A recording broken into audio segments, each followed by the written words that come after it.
There is a reason you're hearing this message right now. It is not random, and it is not an accident that you chose to stay.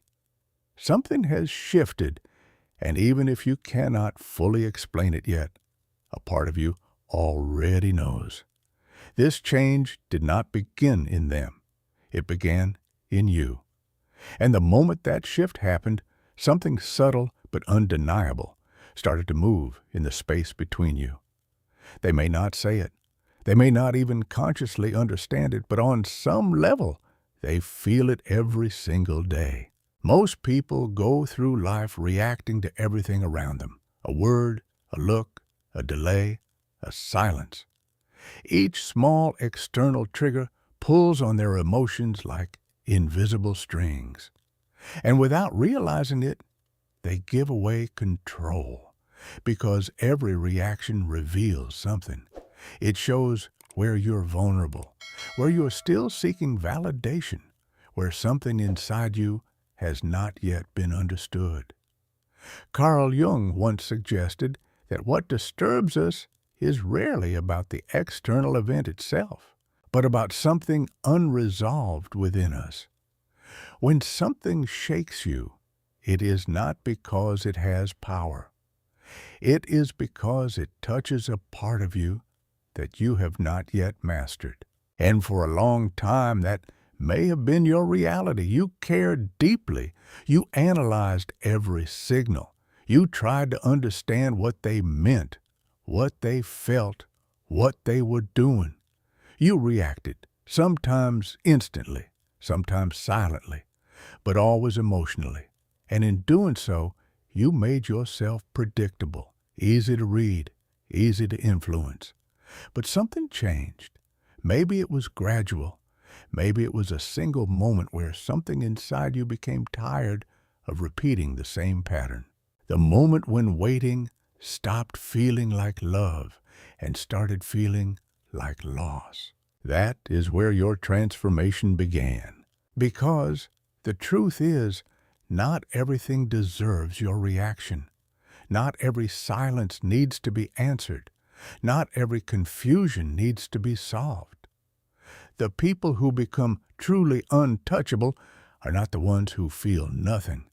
They are the ones who choose carefully what deserves their energy. Every time you rush to defend yourself, every time you explain, justify, or react emotionally, you're showing that something outside of you still has access to your inner state. But when that stops, everything changes. Imagine this. Someone tries to provoke you, and you remain still. Someone pulls away, and you do not chase. Someone behaves unpredictably, and instead of trying to decode it, you simply observe. That is the moment control returns to you. Because silence, calmness, and restraint are not weaknesses. They are signals. Signals that say you are no longer operating from impulse, but from awareness. And this is where the shift becomes visible, not just to you, but to them. Because when you stop reacting the way you used to, people notice. At first, they feel confusion. They expect the same version of you to appear, the one who would reach out, explain, respond immediately, or try to fix the distance. But that version is no longer there, and the absence of that familiar pattern creates something they are not prepared for. Uncertainty. They begin to feel something they did not feel before, not because you said anything new, but because you stopped saying what you used to. Your silence becomes different. Your presence becomes different. You are still there, but not in the same way. And that difference is what triggers the first internal reaction within them. Because when someone loses the emotional predictability of another person, their ego begins to respond. The ego does not like losing control. It does not like uncertainty. Instead of moving closer with honesty, it often does the opposite. It creates distance, not because there is no feeling, but because acknowledging that feeling would mean losing control over it. This is where many people misinterpret the situation. They assume that distance means lack of interest, but often it is the opposite. It is a defense, a way to avoid confronting something deeper. And this is also where projection begins. When someone is not ready to face what they feel, they shift the focus outward. They start to see the problem in you. They may act as if you're too intense, too emotional, too much. But in reality, they are responding to their own internal confusion. Instead of asking themselves why they feel this way, they unconsciously place that discomfort onto you. This is not a conscious decision. It is a psychological mechanism, a way to avoid looking inward.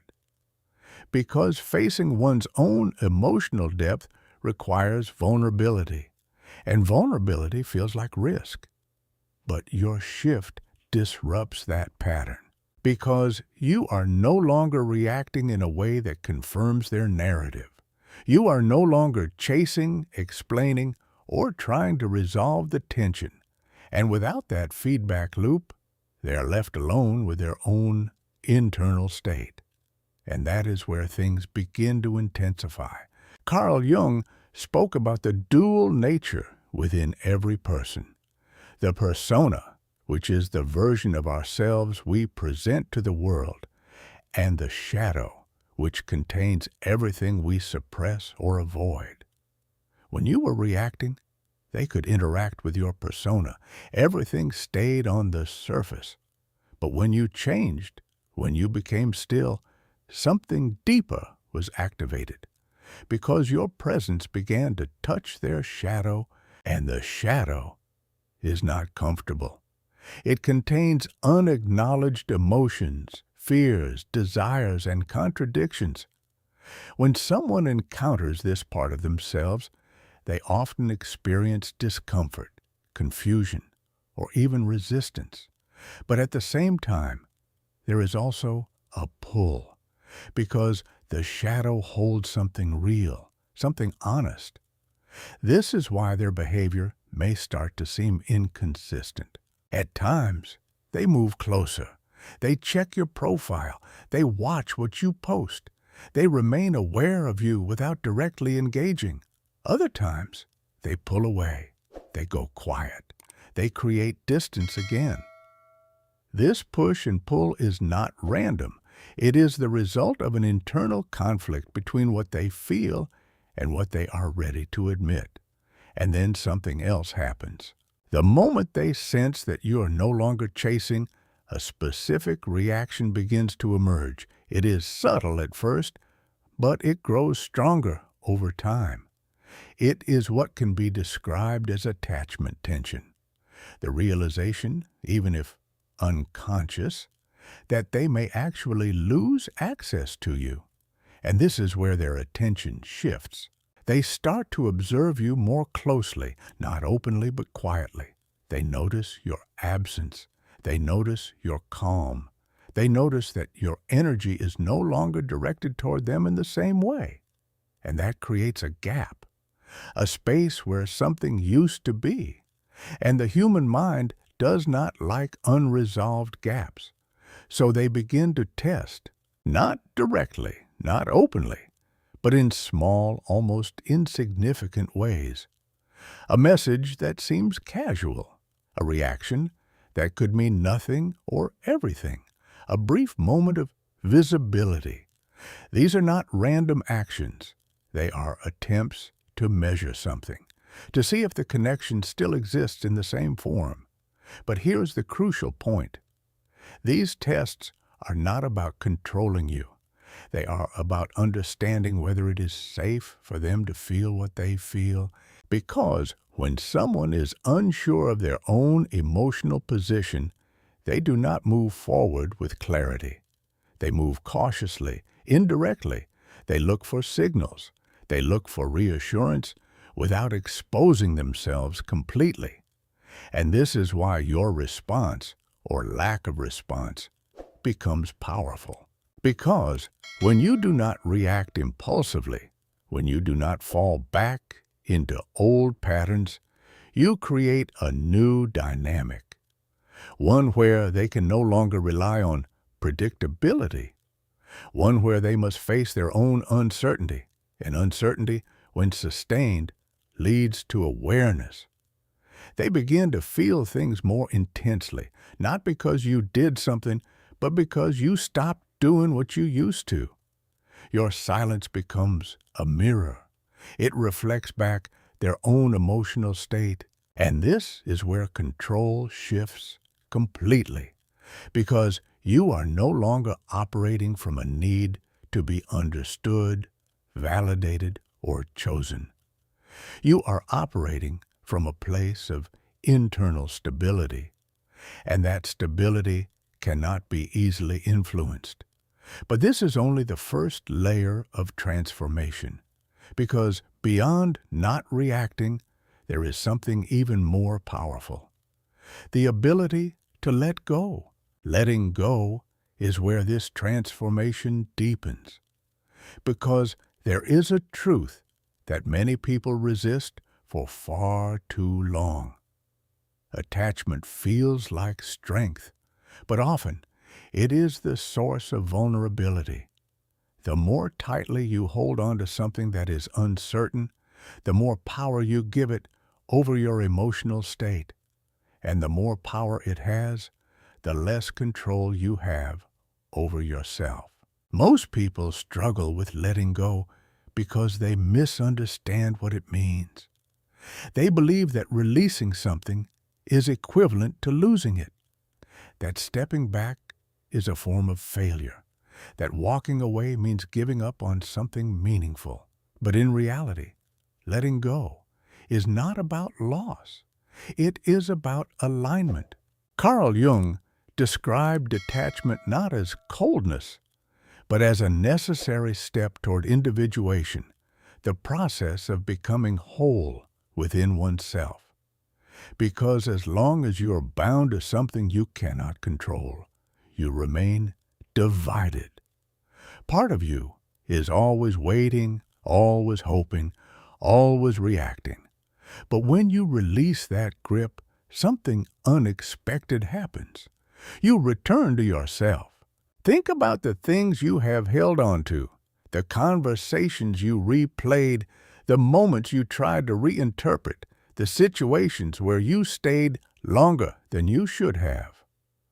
Often, it was not because those things were truly right for you, but because you were afraid of what it would mean to let them go. Afraid of emptiness, of silence, of uncertainty. But there is a deeper truth hidden inside that fear. What you are afraid to release is often the very thing that keeps you from moving forward. Because anything that requires you to chase it, to convince it, or to hold on to it tightly in order for it to stay, is already misaligned with you. And the more you try to force alignment, the more resistance you create. This is why letting go feels difficult at first, because it removes the illusion of control. But once that illusion fades, what remains is clarity. You begin to see things as they are, not as you hoped they would be. You realize that what is truly meant for you does not require constant effort to maintain. It does not depend on you proving your worth over and over again. It does not disappear the moment you stop chasing it. And this realization changes everything. Because once you understand that, you no longer fear loss in the same way. And when you no longer fear losing something, it loses its power over you. This is what makes a person truly untouchable. Not distance, not silence, but freedom from attachment. And when that freedom becomes real, your energy changes again. You no longer operate from lack. You operate from sufficiency, from knowing that your value does not depend on who stays or who leaves. And that shift is something people can feel, even if they cannot explain it. Because human beings are deeply sensitive to emotional energy. They may not understand it consciously, but they respond to it instinctively. And when someone who once held on to everything begins to let go, it creates a powerful contrast. They notice. They feel that you are no longer trying to hold them in place, that you are no longer structuring your actions around their behavior, that your focus has moved inward, and that realization triggers something unexpected: respect. Because there is nothing more powerful than someone who is not afraid to lose. And this leads to another transformation, one that is often misunderstood, but incredibly important: silence. Not the silence of avoidance, but the silence of control. In a world where people constantly speak, explain, justify, and seek validation through words, silence becomes rare. And anything rare carries value. When you stop explaining everything, when you stop revealing every thought, every intention, every feeling, you create space. Space for interpretation, for curiosity, for depth. Carl Jung often emphasized the importance of introspection, the ability to turn inward rather than constantly projecting outward, because those who understand themselves deeply do not feel the need to constantly express everything they think or feel. They observe more than they speak. They act more than they announce. And because of that, they become difficult to read. And what cannot be easily understood becomes intriguing. This is not manipulation. It is presence. When you speak less, your words carry more weight. When you pause before responding, people listen more closely. When you do not rush to fill silence, others become aware of it. And in that awareness, dynamics shift. Because the person who controls their expression also controls how they are perceived. Think about how often people reveal too much too quickly. They explain their decisions, justify their actions, share their plans before they are fully formed. And in doing so, they give away their position. But when you hold back, when you allow things to unfold without constant explanation, you maintain control. Not control over others, but over yourself. And that is where true power lies.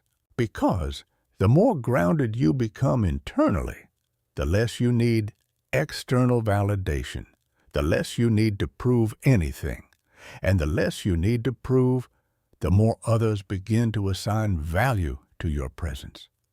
This principle applies everywhere, in relationships, in work, in everyday interactions. When you are always available, always explaining, always responding, people become accustomed to your presence. It becomes predictable. But when you become selective, when you choose when to speak, when to respond, when to engage, your presence changes. It becomes intentional, and intention creates impact. But silence alone is not enough. There is one more shift that defines everything: prioritizing yourself. This is where many people struggle the most, because from an early age, they are taught to prioritize others, to be agreeable, to be accommodating, to be available. And while these qualities are not inherently negative, they become harmful when they come at the expense of your own well-being. Because every time you place yourself last, you teach others to do the same. Every time you sacrifice your time, your energy, your peace for someone who does not reciprocate, you reinforce a pattern, and patterns, once established, repeat. This is why boundaries are essential, not as a way to push people away, but as a way to define what is acceptable. Because without boundaries, there is no structure, and without structure, there is no respect. When you begin to prioritize yourself, something shifts immediately. At first, people may resist. They may question the change. They may be confused by your new behavior. But over time, they adjust. Because people always adjust to the standards you set. And when your standard becomes self-respect, the dynamic changes completely. You are no longer someone who can be easily accessed, easily influenced, easily taken for granted. You become someone who chooses, and that distinction matters. Because being chosen is passive. Choosing is active. And when you become the one who chooses, you regain control over your life. This does not mean rejecting others or becoming distant. It means understanding your value clearly enough that you no longer compromise it for temporary validation. And when that understanding becomes stable, something powerful happens. Your presence transforms, not in a dramatic or obvious way, but in a subtle, undeniable shift. You walk differently. You speak differently. You respond differently. Not because you're trying to create an image, but because your internal state has changed. And people feel that. They may not be able to explain why they perceive you differently, but they do. Because confidence that comes from self-awareness is different from confidence that comes from external approval. It is quieter, but stronger. And this is what makes it magnetic. Because people are naturally drawn to those who do not seek approval, to those who are not trying to impress, to those who are simply present, grounded, and certain within themselves. And when you reach this level, everything changes. The same people who once overlooked you begin to notice you. The same situations that once felt uncertain begin to stabilize. Opportunities begin to appear, not because you chase them, but because your energy aligns with them. This is not coincidence. It is the result of internal alignment. Because when you stop adjusting yourself to fit external expectations, the external world begins to respond differently. Carl Jung described this as individuation, the process of becoming whole, independent of external validation. And when you reach that state, you no longer live according to the expectations of others. You live according to your own internal structure. And that structure is what defines your reality. Because at the end of everything, this is not about them. It was never only about them. It was about what their presence revealed within you. The patterns you repeated, the emotions you experienced, the parts of yourself you had not yet fully understood. And the moment you begin to see that clearly, the focus shifts from trying to understand them to understanding yourself. And that is where true change happens. Because when you understand yourself, you no longer react in the same way. You no longer attach in the same way. You no longer lose yourself in situations that do not align with you. And that is the final transformation. You become someone who does not need to be chosen to feel complete. Someone who does not need constant validation to feel secure. Someone who does not chase, not because you're trying to prove something, but because you no longer need to. And that is what makes you powerful, not distance, not silence, but self-mastery. Because when you master your reactions, your attachments, your expression, and your priorities, you become stable. And stability is rare. And what is rare is valued. So from this point forward, the question is not what they will do, not whether they will return, reach out, or change. The question is who you have become, because that is the only thing you truly control. And if you continue on this path, if you maintain this awareness, this restraint, this clarity, something inevitable happens. You stop living in reaction to the world, and the world begins to respond to you. And that is the moment everything shifts. Not outside, inside. And once that shift is complete, nothing external can take it away from you. Because you are no longer waiting. You are no longer chasing. You are no longer explaining. You are simply existing in alignment with yourself. And that is what makes you untouchable.